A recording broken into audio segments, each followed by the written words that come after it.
Assalamualaikum warahmatullahi wabarakatuh. Perkenalkan saya Ica Damayanti dengan NIM 2301030047. Di sini saya akan mempresentasikan tentang anti korupsi.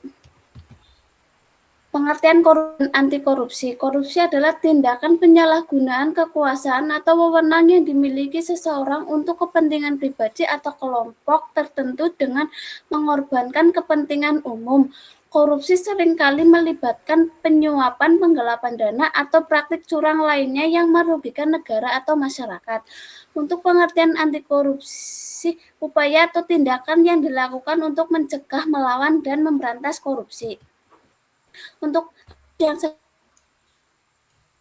lanjutkan penyelidikan kasus APD dan UIP.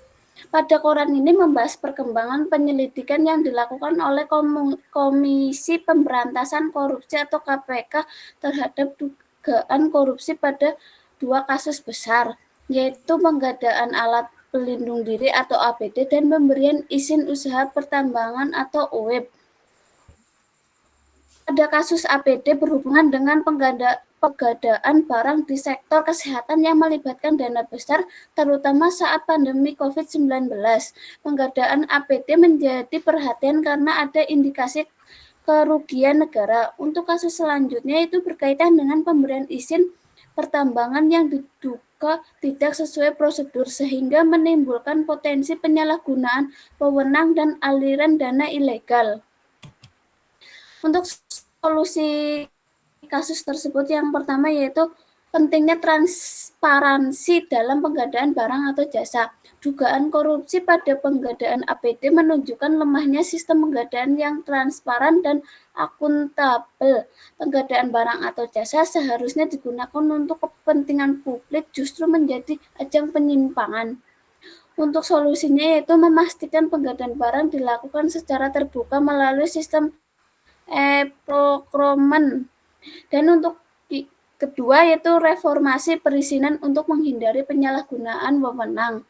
Korupsi dalam pemberian UIP sering terjadi karena kurangnya pengawasan terhadap prosedur pemberian izin.